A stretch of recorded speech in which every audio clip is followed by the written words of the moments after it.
ప్రతి సోమవారం నిర్వహించే ప్రజావాణి కార్యక్రమానికి ఫిర్యాదుల వెల్లువ కొనసాగుతోంది. కరీంనగర్ జిల్లా కేంద్రంలోని కలెక్టరేట్లో వివిధ ప్రాంతాల నుంచి విచ్చేసిన బాధితులు తమ ఫిర్యాదులను కలెక్టర్ చిత్రా మిశ్రాకు అందజేశారు. వీలైనంత త్వరగా సమస్యలను పరిష్కరించాలని కలెక్టర్ ఆదేశించారు. నిత్యం ప్రయాణించే రహదారిని మూసివేసి కొందరు బడాబాబులు ఇబ్బందులకు గురి చేస్తున్నారంటూ కరీంనగర్లోని కలెక్టరేట్లో కోనేరుపల్లి గ్రామ ప్రజలు ఫిర్యాదు చేశారు. తమకు న్యాయం చేయాలని కోరుతూ వినతిపత్రం అందజేశారు. చొప్పదండి మండలం కోనేరుపల్లి గ్రామానికి చెందిన నాగరాజు అనే వికలాంగుడికి అదే గ్రామంలో 30 గుంటల స్థలం రోడ్డుకు ఆనుకుని ఉంది.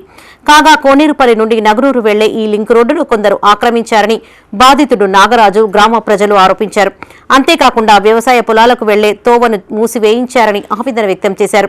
గతంలోనూ కేటీఆర్ కు ట్విట్టర్ ద్వారా విన్నవించుకుంటే తనపై దాడులు చేశారని నాగరాజు ఆరోపించారు. మాజీ సర్పంచ్ తనపైన దాడులు చేస్తూ తన స్థలాన్ని ఆక్రమించాడని తెలిపారు. అధికారులు స్పందించి రోడ్డు యథావిధిగా ఉండేలా చర్యలు తీసుకోవాలని కోరారు. నాకు 30 గుంటల భూమి ఉన్నది. ఆ 30 గుంటల భూమి తవ్వకు నేను ఆ తవ్వ బంద్ చేసింది. నేను మాజీ సర్పంచ్ తవ్వ బంద్ చేసింది. అడిగితే దాడులు చేస్తుంది, దాడులకు దిగబడుతుంది. మా పొలము మా భూమి పడవ పడ్డది. మరి నాకు కాళ్ళు లేవు, నేను ఎట్లా బ్రతకాలి, ఏ విధంగా జీవించాలి, నాకు న్యాయం జరగాలి.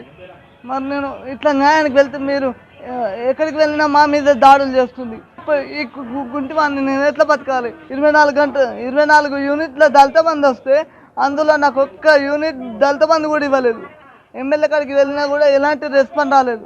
నాకు మీరు గ్రామ సర్పంచ్గా ఉన్నప్పుడు ఎందుకు స్పందించద్దు అని నాకు రాకపోతే నేను కేటీఆర్ని ట్విట్టర్లో కలిపాను. ట్విట్టర్లో కలిపినప్పుడు నువ్వు ట్విట్టర్లో ఎట్లా పెట్టినావు అనేసి నా మీద దాడి చేసిండు.